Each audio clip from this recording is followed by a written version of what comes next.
Hey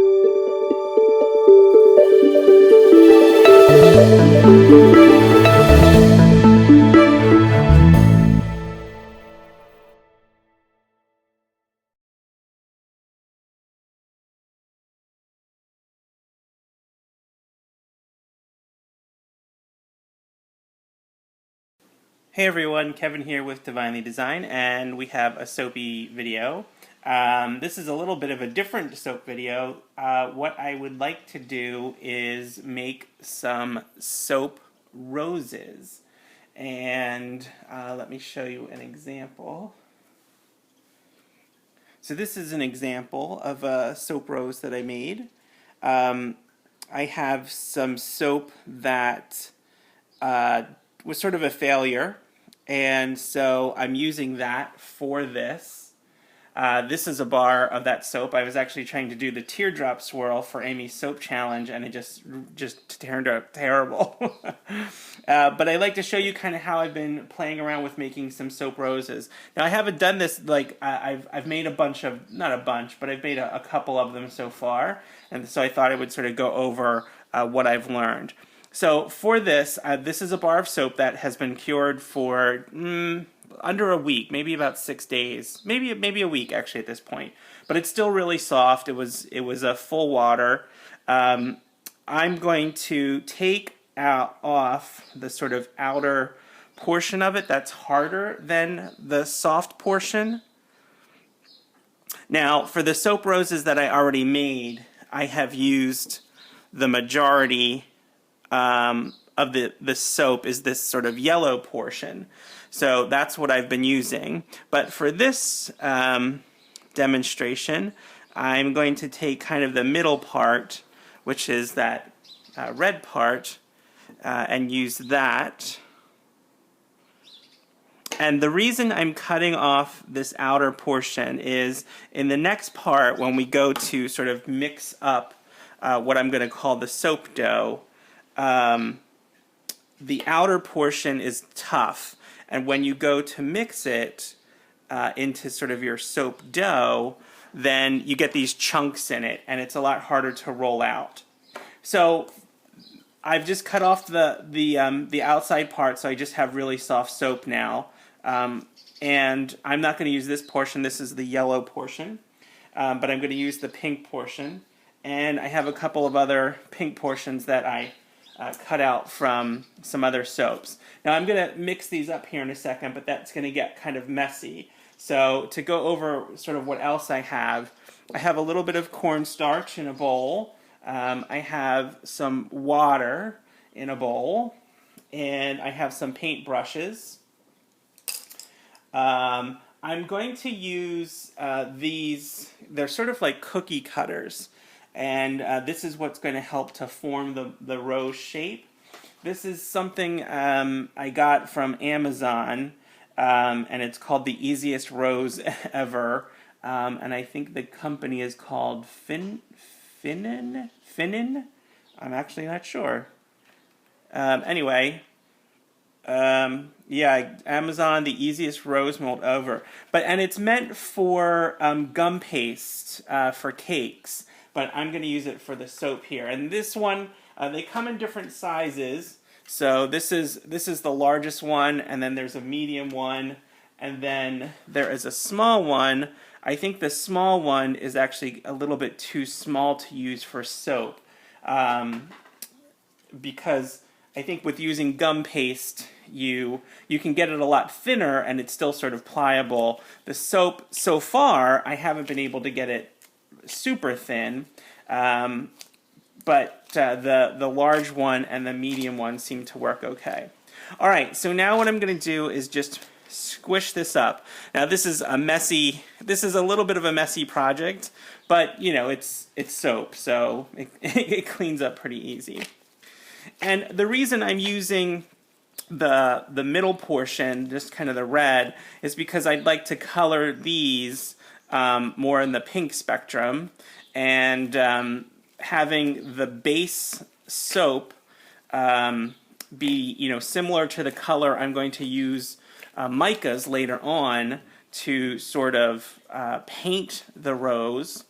And the closer you can get your base soap to what you want to paint the soap with micas, you'll get a nice, sort of a better, more solid color.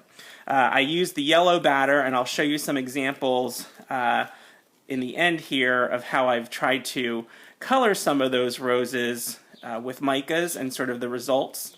And I used different colors. I did use yellow because that matched up, but I tried some other techniques as well. All right, so I'm just squishing this around. I'm trying to sort of get the color even, but I'm also feeling for little lumps that are in here. And as I feel those lumps, I'm squishing them. Again, this we're gonna roll this out like dough in a minute or two here, and when you do that, you want kind of a nice smooth consistency. Now, it's not gonna prevent you if you have some lumps in there. It'll still work, but the smoother you can get this with as few lumps as possible, the better. And this is super messy. This would be this might be fun to do with a kid if you don't mind the mess that it's going to create. Okay. All right, this is close. Sort of peeling it off here. Okay. Now, I also have, I should mention, this pad underneath is a silicone baking sheet. That's going to be really helpful in making sure the soap doesn't stick. Okay, so now that I have my soap sort of squishy and moldable like dough, I'm going to start by flattening it out in my hand. And the more you can, what I found so far, the more you can kind of do this before you actually move to the silicone mat, the better.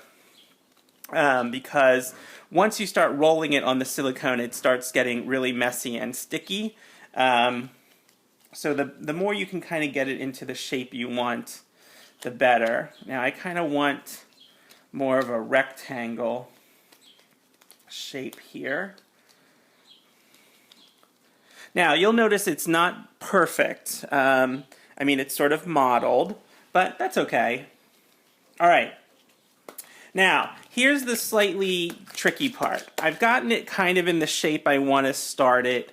But I want to roll it out so it's thinner.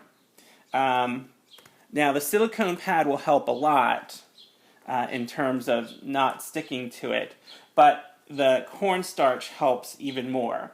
So I'm going to take a little bit of the cornstarch and sort of pat it over it. Now, this is, if you're a baker, this is very similar to making like pie dough. You want to, use flour, or in this case we're using cornstarch, but if you're making like pie dough, you would use flour, and you want to use enough that it doesn't stick, but you don't want to use so much that it dries out. So I've put a little bit down here, and just am squishing it out, making sure it still stays non-stuck to the mat. Now, if you do get some that sticks, a good way is to sort of slide a knife under it to unstick that piece.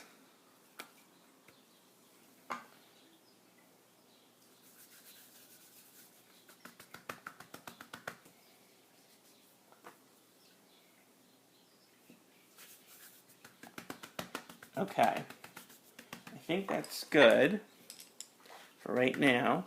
Now I'm going to take another silicone mat and put it on top, and I have a rolling pin,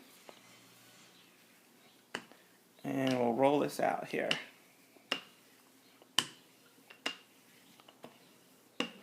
Now the thickness, you want to try and get this thin because it's going to make a nice shape to your rose, but because it's soap and not actually pastry dough, you can't roll it so, super thin because it'll crack when you roll it. So, okay, I think that's pretty good thickness. Let me see if I can get this just so you can kind of see. Maybe a thickness on it. Okay, it's pretty thin.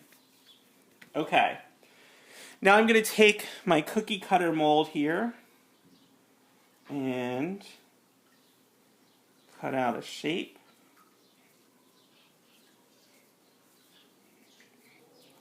And we're going to make the largest size rose. And if you want to, before you cut this, you can take your cookie cutter and dip it in the cornstarch. I've already done that, just so it doesn't stick. Okay. Now I'm just going to do one right now, but what I found when you're making this rose is that it is good to have some extra petals. So I'm going to cut out a couple of just sort of single petal shapes here.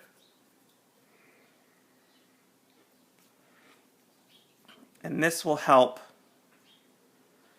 when you're making the flower sort of to fill it out and make sure you have a nice shape to your final flower. Now, you know, this isn't perfect. These are soap roses, so okay, I'm going to move the rest of this to the side.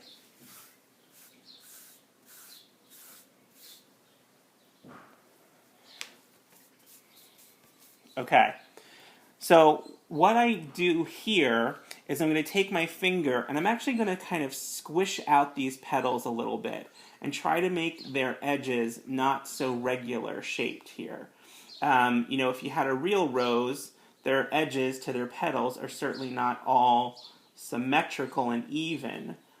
So I find that giving a little squish to the petals helps with the final shape.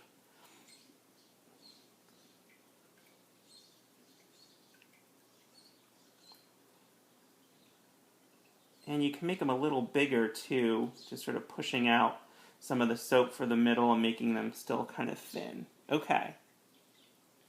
All right. Now I'm going to take my brush and some water and brush in the middle here.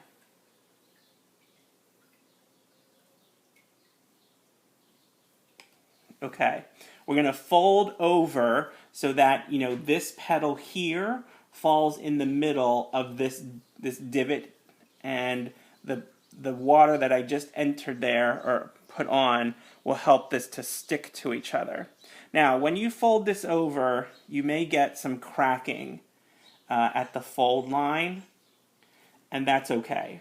You're just gonna, that's where you put that water on the inside. You're gonna give it a nice squish down so that those wet sides come in contact with each other. That will help them stay nice and firm. Okay, so now we have this shape. What we're going to do is roll this in a cylinder. So I'm going to start on this side and I'm going to roll it sort of like a cigar. Now again, before I do that, I'm going to take my brush and with a little bit of water on it, not a lot,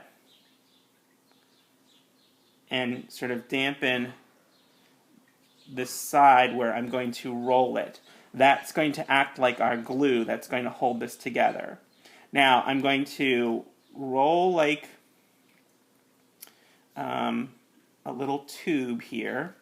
I'm using my back finger to hold and give shape to this as I'm rolling, and I'm using my thumb to apply some pressure.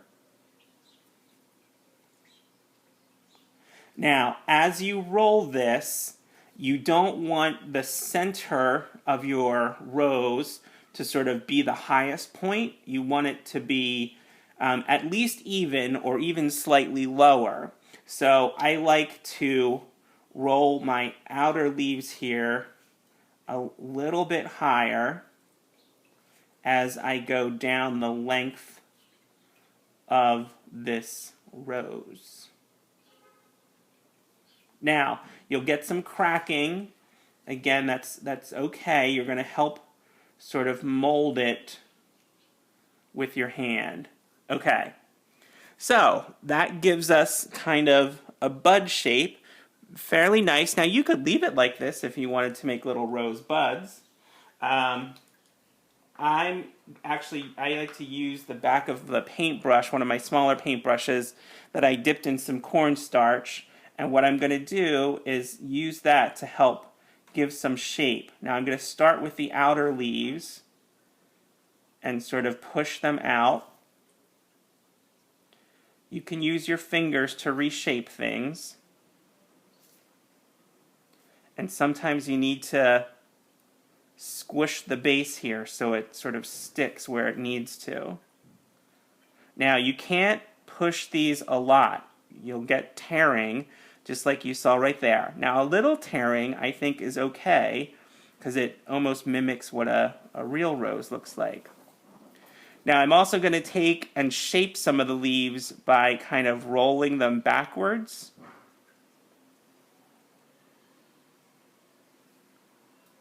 To give them a little shape. And the other shaping you can do is to take the edges and sort of squish them. So it's like you're giving it a mild triangle shape. And that sort of gives it a more natural looking appearance. Now this takes a little time. If you've used a lot of cornstarch, you could get a lot of cracking here. And it sort of depends on how wet your soap is to begin with.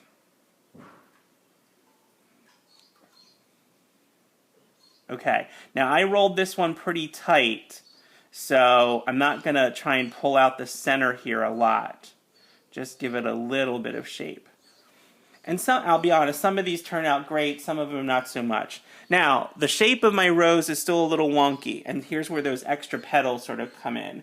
And I'll take my brush and wet the bottom portion of it, and then sort of just figure out where I need to put some extra leaves. And I'm going to put a couple on this one.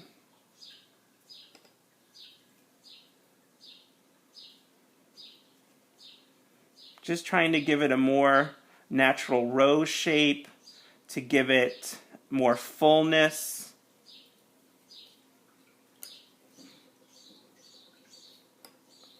So you just sort of have to use your eye. Again, don't be afraid to sort of shape the leaves themselves with your fingers. Okay, that's not too bad. I'm going to shape these outer ones a little bit.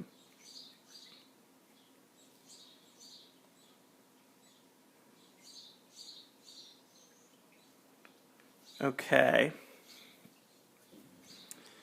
I feel like, let's see. I feel like maybe one more.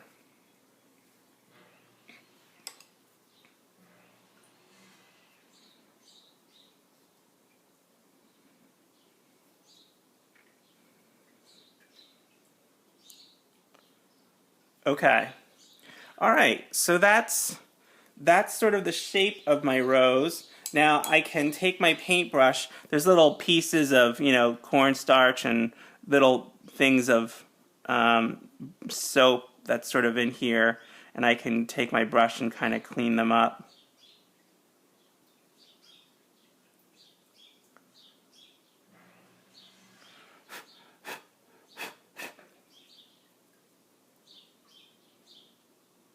And you can also use the brush if you want to do more sort of like gentle shaping and smoothing of the leaves. You can use the brush to do some of that while the soap is still sort of soft. This does take a little bit of a delicate touch here.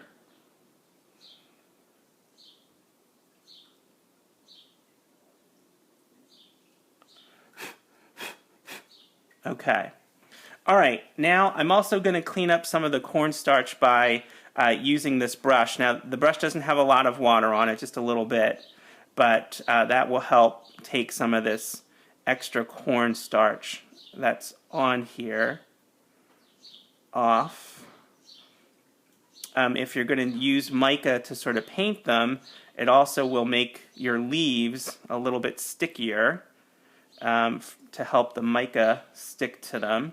Now, if this is fairly soft soap, You might not need anything to help the mica stick if you're going to paint with mica, because it may just stick right to the soap. But I found this is a little bit helpful, having them a little bit wet.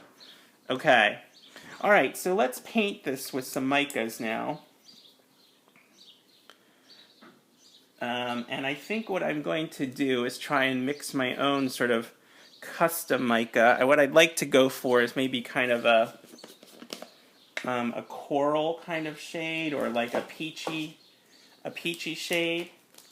So I'm going to use some Mad Oils Pink Chiffon.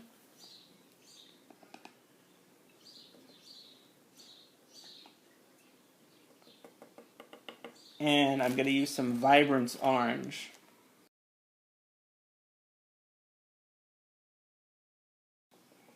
I've been on a coral kick kind of lately. So, okay. So now I'm just taking a dry brush and dipping it into my mica, and then just dabbing it on. Now, I actually kind of like loading the brush a lot here and using a lot of mica, and just getting it into all the nooks and crannies. And don't forget sort of the undersides of the leaves. I really think painting with this mica really helps the rows come together, and just makes it look really great. Now, I mean, again, I think I've made less than, maybe I've made around 10 of these so far. So I am not an expert at this at all. I'm just sort of practicing and trying this out. I'm curious if any of you make sort of hand-molded flowers out of soap. I felt like this was a good way to use, a batch of soap that was sort of a fail for me, and still able to do something pretty with it. Now, I'm not really sure what I'm going to do with these. I thought about putting them in like a cupcake kind of a mold and just putting the roses on top, and then maybe piping some leaves. So that's something I might do.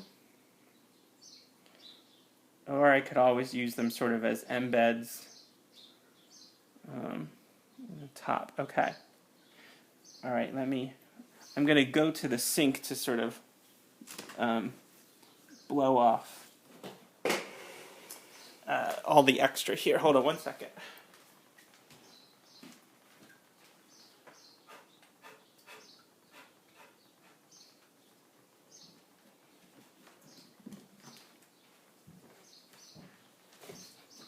Okay. So I really like this color, actually. It's sort of a peachy kind of coral. What I have liked to do is give a little bit of counter shading to make it pop a little bit more. I have a little bit of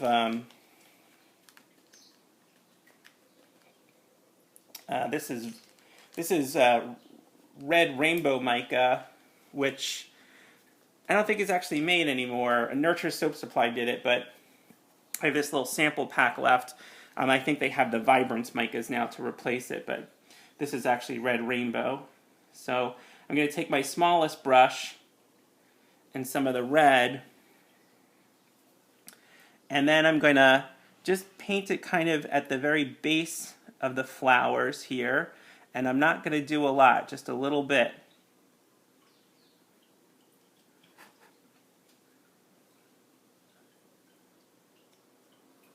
Just to give a little sort of depth to the leaves.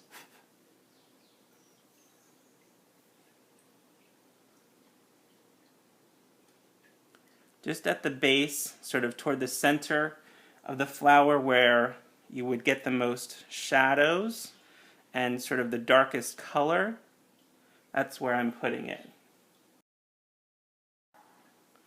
And then in the middle, right in the middle, I'm going to kind of give the whole thing a nice wiggle with the dark red.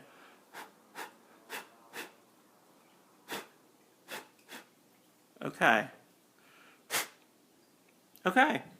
So I think that counter shading, sort of the shadows, make the rose really pop. So okay, hold on one second. Let me clean up a little bit, and then I'll show you some of the roses I've already made. Okay, I'll be right back. Okay, here are some of the roses that I've been working on. This is the one we just did. Now I will tell you, for the purposes of the video, I was moving a little bit fast. So, you know, the shape isn't perfect. This leaf that's over here sort of really got mangled up. But in general, it's not a bad rose shape.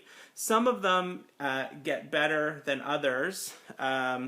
Like this one over here, I think has a really great shape. But, you know, I don't know. Let's see. This one here isn't as great. And some of them are sort of chunkier, and the leaves are a little bit thicker. I did a couple of different techniques. So, like this one here was where we painted the whole thing with mica, then did the centers in a darker color. I did that one with this one here. It might be a little hard to see. This one has yellow and then sort of orange on the sides. I think that came out pretty. I did something similar. This one has yellow and then red to give it a higher contrast. This was one I did before in pink. Again, I used that center portion of the soap to use the pink as my base. This one was kind of cool looking. I did it actually in gold mica with pink centers, and it has a really kind of cool look to it. This one is one I also did with a different yellow. This is Vibrance Yellow and Vibrance Red in the middle to kind of give it that contrast. This one I just did with the Vibrance Red. I actually like this one the least of all. The Vibrance Red combined with the yellow base. It's okay, but it gives it, I don't know, kind of like a dusty rose kind of shade. I'm not super thrilled with it. This one was a little interesting too. This is one of the smaller ones. I kept the middles lighter and then did sort of darker edges on the leaves themselves. So I like this. If I did this in a different color combination, this might have more of like a vintage rose kind of feel to it, or like a rose that's fading. I kind of like that. That look could be kind of cool. This was probably my favorite. I did this one with Pot of Gold mica from Mad Oils. The leaves are a little thicker than the ones I just rolled out here. So the rose itself is pretty big. It's pretty hefty, but the shape is really good, and the Pot of Gold mica just looks so shimmery. It's probably hard to actually pick up here, but it's super shiny. It really came out great. And then this is one I just left unpainted just to sort of see the difference. Now this one is also kind of the oldest one. So whereas where I did this one, you know, just now, this is a little bit soft. I did these the other day, and they're already starting to firm up. So as you let them dry, I'm sure they will get firmer.